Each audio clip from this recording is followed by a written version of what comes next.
Students, तो आज हम लोग शुरू कर रहे हैं अपना न्यूमेरिकल्स ऑन कूलम्स लॉ। तो इसका देखिए पहला न्यूमेरिकल।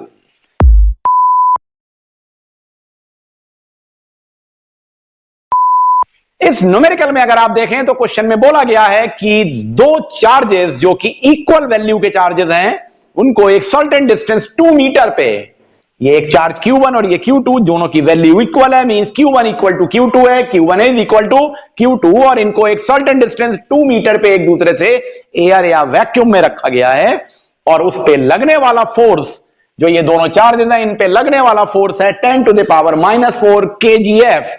ध्यान से देखिएगा, ये kgf में दिया गया फोर्स है 10 टू द पावर -4। तो हमको बताना है ये चार्ज की वैल्यू क्या है। ये तो बहुत ही सिंपलेस्ट क्वेश्चन है, आइए इसको सॉल्व कर देते हैं। तो देखिए क्या फार्मूला लिखेंगे, force F is equal to 1/4 pi epsilon 0 Q1 Q2 upon R square, और इसमें 1/4 पाई एप्सिलॉन 0 की वैल्यू हम जानते हैं 9 इंटू 10 टू द पावर 9 लिख देंगे।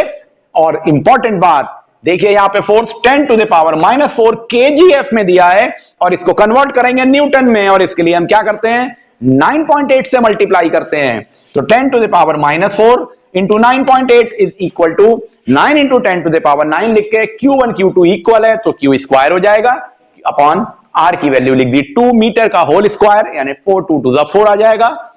इसको सॉल्व करेंगे तो Q is equal to 2 square root of 4 into 10 to the power -4 into 9.8 upon 9 into 10 to the power 9। और जब इसको सॉल्व करेंगे स्क्वायर रूट निकाल के, तो आंसर आपके सामने आएगा 6.6 into 10 to the power -7 coulomb. आप इस न्यूमेरिकल को अपने पास नोट कर लीजिए और इसकी प्रैक्टिस करिए। आइए नेक्स्ट क्वेश्चन पे आते हैं, क्वेश्चन नंबर 2 पे।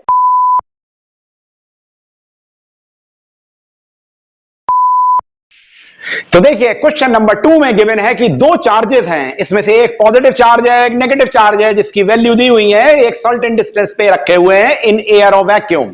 तो देखिए Q1 चार्ज और Q2 चार्ज, आपके सामने दो चार्जेस हैं, ये चार्जेस की वैल्यूज दी हैं। Q1 is equal to 0.4 microcoulomb, और Q2 की वैल्यू जो नेगेटिव चार्ज है इसकी वैल्यू दी है 0.8 माइक्रोकूलम, और इनमें लगने वाला फोर्स ऑफ अट्रैक्शन है 0.2 न्यूटन इन एयर मीडियम में रखा गया है।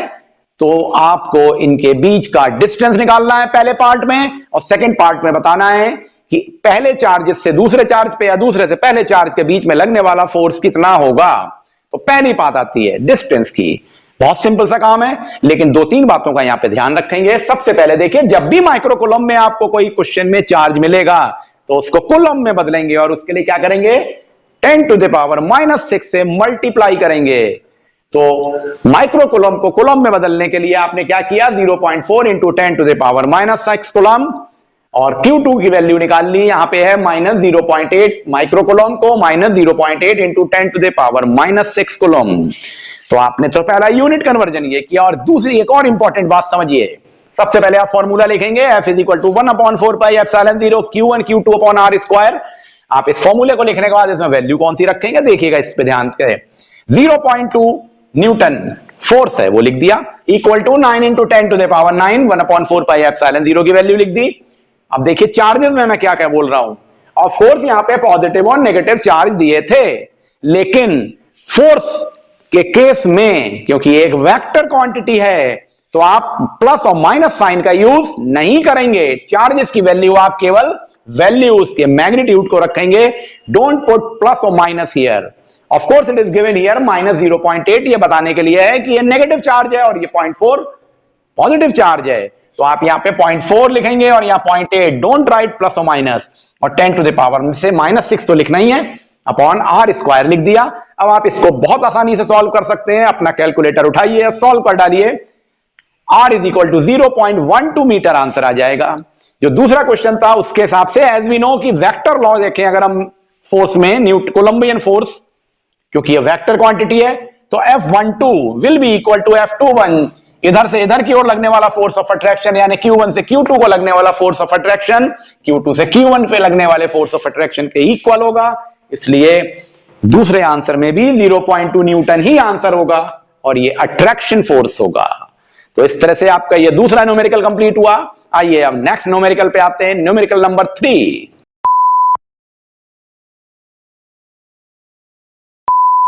ये क्वेश्चन नंबर 3 को डिस्कस करते हैं। तो देखिए इस क्वेश्चन में क्या गिवन है, इसको पढ़िए क्वेश्चन को और ध्यान से समझिए।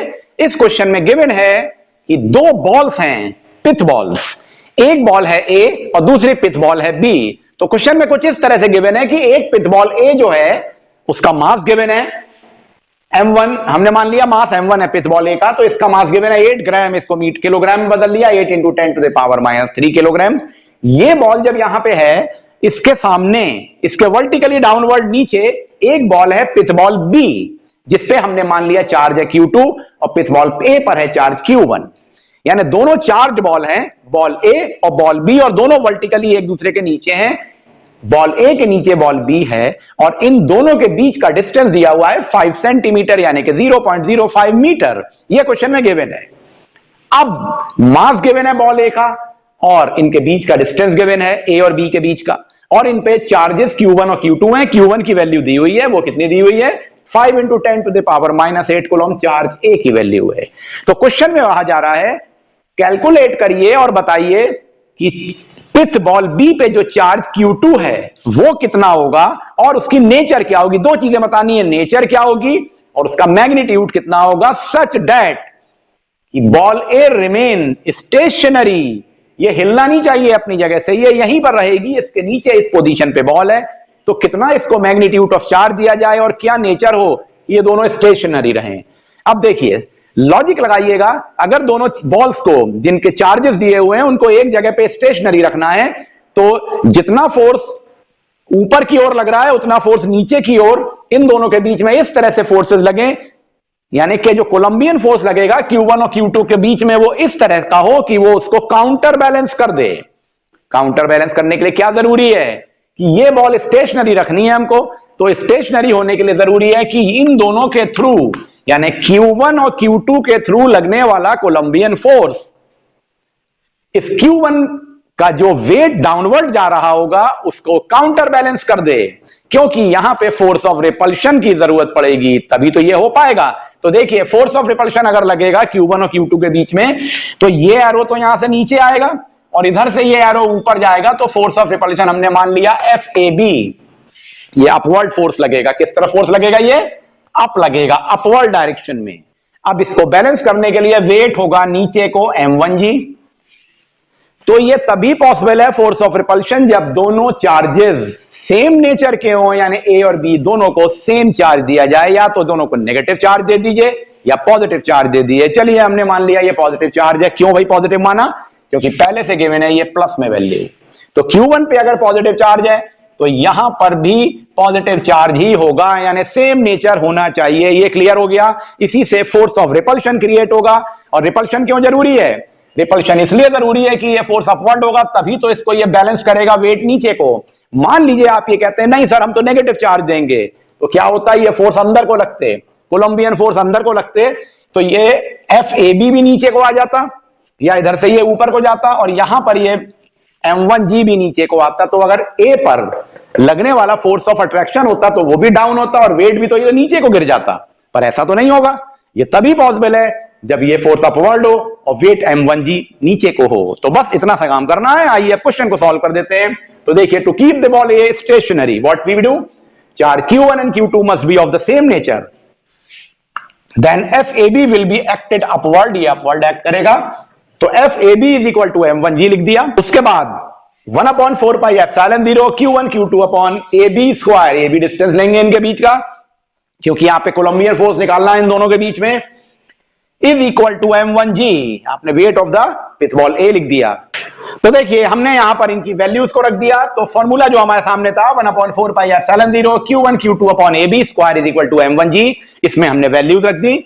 9 into 10 to the power 9 into 5 into 10 to the power -8, Q1 की वैल्यू गिवन थी, इतना रख दिया, इंटू Q2 निकालना है, अपॉन डिस्टेंस है इनके बीच में 0.05 मीटर, तो 0.05 whole square is equal to M1g, M1 दिया हुआ है 8 into 10 to the power -3 kg, और g की वैल्यू 9.8 ली, और इसको सॉल्व करके आपने Q2 निकाल लिया 4.36 into 10 to the power -7 coulomb, ये पॉजिटिव चार्ज होगा, और ये आपके सामने ये आंसर आ गया। आइए तो क्वेश्चन नंबर 4 को अब देखते हैं।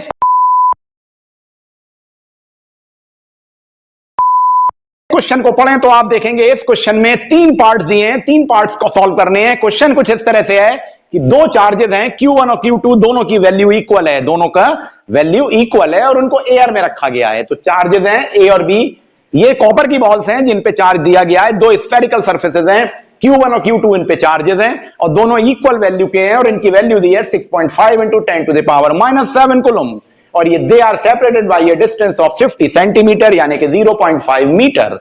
अब क्या किया गया है, क्वेश्चन के 3 पार्ट कुछ इस तरह से हैं। पहले बार में आपसे कहा जा रहा है इन पे लगने वाला कूलम फोर्स निकालिए, कोलंबियन फोर्स कितना होगा। ये तो बहुत ही सिंपल काम है, तो आपने लिख दिया F in air is equal to 1/4 pi epsilon 0 Q1 Q2 upon R square और उठा के सारी वैल्यूज रख दी। 9 into 10 to the power 9, 1/4 pi epsilon 0 की वैल्यू, Q1 और Q2 दोनों इक्वल थे, 6.5 into 10 to the power -7 whole square लिखिए या 2 बार लिख दीजिए, अपॉन डिस्टेंस का स्क्वायर लिख दिया।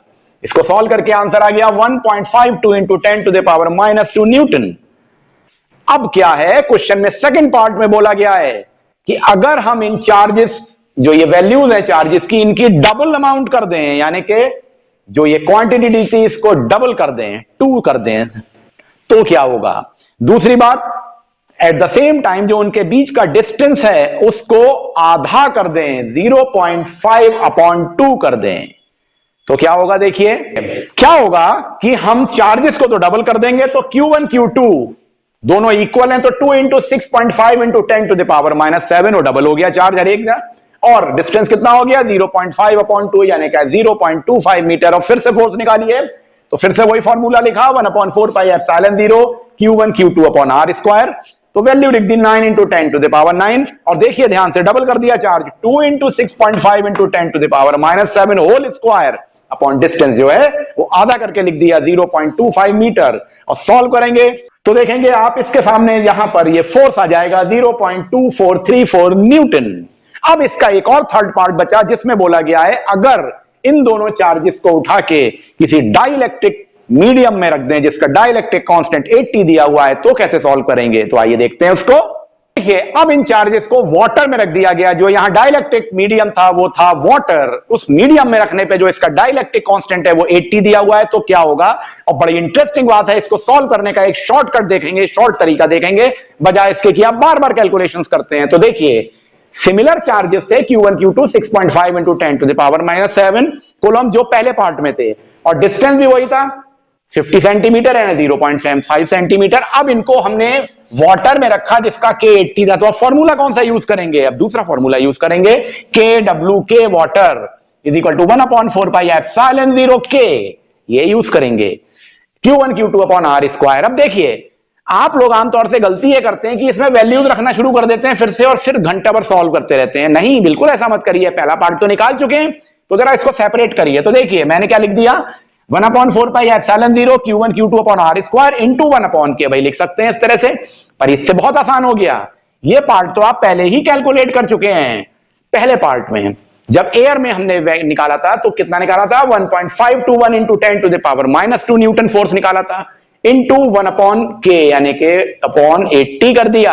और जब इसको सॉल्व करेंगे तो 1.9 into 10 to the power -4 newton आ जाएगा, क्योंकि हम जानते हैं जब चार्जेस को किसी मीडियम में रख दिया जाए जिसका सर्टेन डाइलेक्ट्रिक कांस्टेंट दिया है, तो जितना टाइम्स वो होता है उसी रिलेशन में वो लगने वाला फोर्स उनके बीच में, चाहे फोर्स ऑफ अट्रैक्शन या रिपल्शन हो, उतना ही रिड्यूस हो जाता है, कम हो जाता है। तो यहां बाय द फैक्टर 80 वो कम हो गया फोर्स, तो आपके सामने आंसर आ गया। तो आइए शुरू करते हैं अब क्वेश्चन नंबर 5। देखिए इस क्वेश्चन नंबर 5 में क्या गिवन है।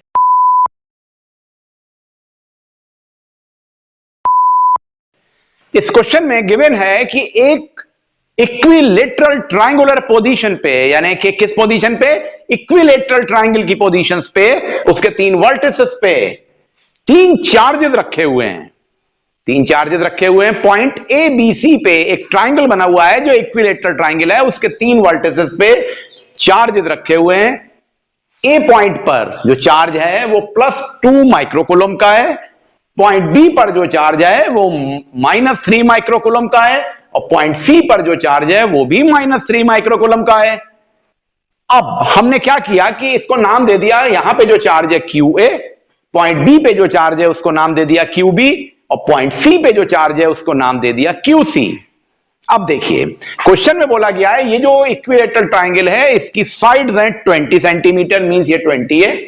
इसको हम मीटर में बदलेंगे जब सॉल्व करेंगे तो आप समझ सकते हैं ये क्या बन जाएगा, ये बन जाएगा 0.2 मीटर। और ये जो तीनों चार्जेस हैं इनको भी माइक्रो कूलम से कूलम में बदल लिया तो देखिए 10 टू द पावर -6 से सभी चार्जेस में मल्टीप्लाई कर दिया। एक बात, ये तो बड़ी सिंपल सी बात हुई। अब क्वेश्चन में बोला गया है इस ट्राइंगल में जो ये चार्जेस रखे हैं इनके रिलेशन में बेस BC यानी between the charge QB and QC, इसके मिड पॉइंट पे एक और चार्ज रख दिया गया। यहां पे ये चार्ज रखा गया Q और इस पॉइंट को नाम दिया गया M। This is the mid point of BC। जब हमने ये चार्ज रखा तो इस तरह से ये चार्ज रखना है और पता लगा के बताना है कि ये कितनी वैल्यू का चार्ज होना चाहिए कि पॉइंट A पर प्रेजेंट चार्ज QA एक स्टेबल इक्विलिब्रियम की कंडीशन में आ जाए। Means find the value of Q such that the charge at A should be in equilibrium. What do you mean by कि ये इक्विलिब्रियम में आ जाए? इक्विलिब्रियम में आने का मतलब है इस चार्ज पे दोनों तरफ लगने वाले फोर्सेस आपस में इक्वल हो जाएं। तो ध्यान से देखिएगा मैंने क्या ड्रॉ किया, ये डाउनवर्ड फोर्स जो कि मिड पॉइंट के थ्रू पास हो रहा है और ये जो अपवर्ड फोर्स ये जो ऊपर को जा रहा है, ये दोनों फोर्सेस आपस में एक दूसरे के अगर बराबर हो जाएंगे, एक दूसरे को बैलेंस कर देंगे तो हम पता लगा सकते हैं कि ये कितना मैग्नीट्यूड का चार्ज होगा। तो आइए शुरू करते हैं इस क्वेश्चन को। तो देखिए यहां पर अब दो बातें हैं, एक तो ये बैलेंस होना चाहिए, तो ये दो फोर्सेस, तो सवाल उठता है ये फोर्सेस कैसे आएंगे? ये फोर्सेस निकालने के लिए हमको वेक्टर एनालिसिस का यूज करना पड़ेगा, एक बात। दूसरा, ये जो चार्ज है Q, इसकी नेचर क्या होनी चाहिए? क्या ये पॉजिटिव होना चाहिए या नेगेटिव होना चाहिए, ताकि हम ये पता लगा सकें कि ये फोर्सेस कैसे ड्रॉ करने हैं। अब तो इन बातों का डिस्कशन करेंगे। तो देखिए यहां पर जो चार्ज है QB और यहां जो चार्ज है QA, ये QA पॉजिटिव चार्ज है, QB नेगेटिव चार्ज है, तो इनके बीच में फोर्स ऑफ अट्रैक्शन होगा। तो देखिए सबसे पहले हम इनकी बात करें तो इन दोनों के बीच में फोर्स ऑफ अट्रैक्शन होगा। तो अगर कूलम्ब्स लॉ या कोलंबियन फोर्स की बात करें तो इधर से ये एरो जाएगा और इधर से ये एरो आएगा। हम इस वाले एरो पे ध्यान नहीं देंगे क्योंकि हमको तो यहां पर फोर्स निकालना है पॉइंट A पर। तो आपने क्या करना है, यहां से एक वेक्टर बना देना है। ये वेक्टर बना दिया देखिए मैंने, एंड लीव दिस वेक्टर। इसको बनाने की कोई जरूरत नहीं है जो यहां से बन रहा है, लेकिन दोनों फोर्स ऑफ अट्रैक्शन शो करेंगे, एक दूसरे की तरफ फोर्स ऑफ अट्रैक्शन डेवलप करेंगे क्योंकि ऑपोजिट चार्ज है। तो एक वेक्टर बन गया यहां पर पॉइंटिंग फ्रॉम A, तो यहां पे इसका नाम लिख दिया FAB। ये एक फोर्स का वेक्टर FAB बना दिया। आई थिंक आपको ये बात समझ में आ गई। अब अगर आप यहां से देखें A और C के बीच में, तो देखिए यहां पर भी फोर्स ऑफ अट्रैक्शन होगा। क्यों? क्योंकि C पर तो नेगेटिव चार्ज है और A पर पॉजिटिव चार्ज है। तो आप क्या करेंगे, यहां पर भी ऐसे ही एरो बनाएंगे। तो ये हमने बना दिया है दूसरा वेक्टर जो कि A और C के बीच का फोर्स ऑफ अट्रैक्शन बता रहा है। अब आपने इसका नाम लिख दिया FAC। ये फोर्स निकल आया FAC। तो आप देखिए, आप वेक्टर एनालिसिस अगर लगाएं तो इन दोनों के रिजल्टेंट से हम ये फोर्स निकाल सकते हैं। हमने इस फोर्स का नाम दे दिया से F1। ये क्या है? Resultant of FAB and FAC। तो अब आप सोच के देखिए, आपने क्लास 11th में इसके बारे में वेक्टर्स में पढ़ा हुआ है। तो आप फोर्स F1 निकाल सकते हैं। कैसे निकाल सकते हैं? Is equal to under root FAB square plus FAC square, FAB square plus AC square plus 2 FAB into FAC cos 60। cos 60 कहां से आया? cos 60 इनके बीच का एंगल है क्योंकि ये इक्विलेटरल ट्राइंगल है। तो आप यहां पर cos 60 लिख देंगे और ये आप रिजल्टेंट वैल्यू निकाल लेंगे किसकी? इस फोर्स F1 की। तो आपने ये F1 फोर्स निकाल लिया। एक काम आपको पता लग गया। अब जैसा मैंने आपसे बोला कि हमको ये फोर्स पता लगाना है, तो सोच के देखिए, ये फोर्स अपवर्ड जा रहा है ये फोर्स डाउनवर्ड आ रहा है, तो ये फोर्स अपवर्ड कैसे जाएगा? जब चार्ज QA और जो M पर रखा हुआ मिड पॉइंट पे चार्ज Q है, इसके बीच में कौन सा फोर्स होना चाहिए? क्या फोर्स ऑफ अट्रैक्शन? नो, यहां पर तो फोर्स ऑफ रिपल्शन होना चाहिए। क्यों? अगर फोर्स ऑफ अट्रैक्शन होगा तो ये अंदर को फोर्सेस लगेंगे, तो यहां से दोनों फोर्स नीचे को आ जाएंगे, पर वो तो गलत हो जाएगा, तो ये इक्विलिब्रियम में आ ही नहीं पाएगा। तो ये चार्ज किस नेचर का होना चाहिए? अगर ये पॉजिटिव है तो ये भी पॉजिटिव चार्ज होना चाहिए। अगर आप इसको नेगेटिव चार्ज लिख देंगे तो गलत हो जाएगा। तो फोर्स ऑफ रिपल्शन यहां एक्ट करेगा और ये पॉजिटिव चार्ज Q होना चाहिए। तो इन दोनों के रिलेशन में फोर्स ऑफ रिपल्शन से ये फोर्स ऊपर को चला जाएगा। हमने इसका नाम दे दिया F डबल डैश। सपोज हमने इसका नाम दे दिया F डबल डैश, तो ये फोर्स है F डैश या F1, ये है F डबल डैश। अब देखिए, अब दूसरा फोर्स आपके सामने आया F डबल डैश। होना क्या चाहिए? ये जो F1 आपने निकाला है, this should be equal to F double dash होना चाहिए। जब आप इनमें वैल्यूज रखेंगे, उसको सॉल्व करके Q निकाल लेंगे। तो ये Q कैसे निकलेगा? आइए अब इसके न्यूमेरिकल वे में, मैथमेटिकल में वैल्यूज रख के आपको बता दें। और उससे पहले जरा जान लीजिए FAB की वैल्यू क्या होगी, FAC की वैल्यू क्या होगी। बाद में इसमें न्यूमेरिकल वैल्यू रखेंगे और आंसर निकाल देंगे। तो देखिए, सबसे पहले अब मैं निकाल रहा हूं आपके सामने FAB। अब ध्यान से देखिएगा, FAB क्या होगा? 1/4 पाई एप्सिलॉन 0 और QA into QB, QA into QB upon इनके बीच का डिस्टेंस है AB square, AB square. I think ये बात आपको समझ में आ गई।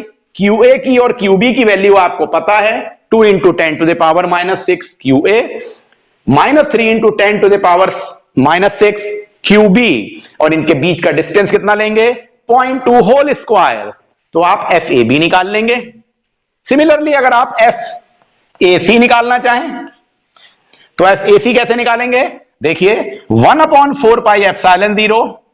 अब इन दोनों के बीच में देखिए, यहां लिखेंगे QA और लिखेंगे QB upon AC square. Similarly आपको QA की और QC की वैल्यू पता है, और ये तो अगेन 0.2 मीटर है, इनकी वैल्यू यहां रख देंगे और ये 9 इंटू 10 टू द पावर 9 रखेंगे। आप इसको सॉल्व करेंगे, FAB और FAC आ जाएगा। cos 60 की वैल्यू 1/2 होती है। इन सारी वैल्यूज को यहां रख देंगे, F1 निकल आएगा। अब आप निकालेंगे F डबल डैश। तो F डबल डैश निकालने के लिए देखिए क्या करेंगे, यहां लिखेंगे 1/4 पाई एप्सिलॉन 0 एज यूजुअल, और इन दोनों चार्जेस को लेंगे QA और QA इंटू Q। इसमें आपको QA गिवन है और Q को कैलकुलेट करना है, और ये डिस्टेंस क्या लेंगे? AM whole square, AM whole square. तो अब एक प्रॉब्लम रह गई कि AM कैसे निकलेगा। AM निकालना तो बहुत आसान काम है, ये तो सिंपल से पाइथागोरस थ्योरम से निकल आएगा। AC square is equal to AM square plus MC square. तो आप क्या लिख देंगे? AM is equal to square root, solve कर दीजिए, AC square minus MC square. तो देखिए, आप इसमें वैल्यू रख सकते हैं। ये वैल्यू 0.2 मीटर है और ये वैल्यू कितनी होगी? ये उसकी आधी होगी, क्योंकि ये 20 सेंटीमीटर था तो ये 10 सेंटीमीटर होगा, ये भी 10 होगा, तो 10 का था, मींस ये 10 का मतलब 10/100 यानी कि 0.1। तो ये 0.1 स्क्वायर, ये 0.2 स्क्वायर। तो आप 0.2 स्क्वायर माइनस 0.1 स्क्वायर करेंगे, उसका स्क्वायर रूट निकालेंगे तो AM आ जाएगा। AM की वैल्यू यहां रख देंगे। इस तरह से आप F डबल डैश निकाल लेंगे, जिसमें Q अननोन होगा। फिर आप इसमें इसको इक्वेट करेंगे, जब F1 is equal to F double dash, तो Q की वैल्यू निकल आएगी। आइए अब ये वैल्यूज रख के आंसर निकाल देते हैं। आई थिंक आपको ये लॉजिक समझ में आ गया होगा।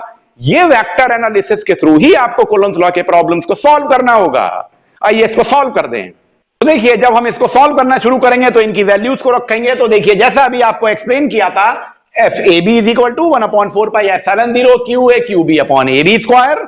इसमें आप वैल्यूज रख देंगे, 9 into 10 to the power 9 into 2 into 10 to the power -6 into 3 into 10 to the power -6, इन दोनों की वैल्यूज। और AB है 0.2 होल स्क्वायर, 0.2 होल स्क्वायर। जब आप इसको सॉल्व करेंगे तो FAB, ये जो फोर्स है, ये वाला वेक्टर इसकी वैल्यू आ जाएगी 1.35 न्यूटन। क्योंकि ये इक्विलेटरल ट्राइंगल है और यहां पे सेम चार्ज है, यहां की वैल्यू की चार्जेस भी इक्वल है, तो जो इधर का फोर्स होगा वही इधर का सेम फोर्स होगा। तो फॉर्मूला ऑफ कोर्स हमने फिर से लिखा, अब की बार या Q A into Q C upon A C square लिखा, लेकिन जब आप वैल्यूज रखेंगे तो सिमिलर वैल्यूज के कारण सेम आंसर आएगा 1.35 न्यूटन। तो ये दोनों फोर्सेस निकाला है, ये भी 1.35 न्यूटन, ये भी 1.35 newton, F A B and F A C.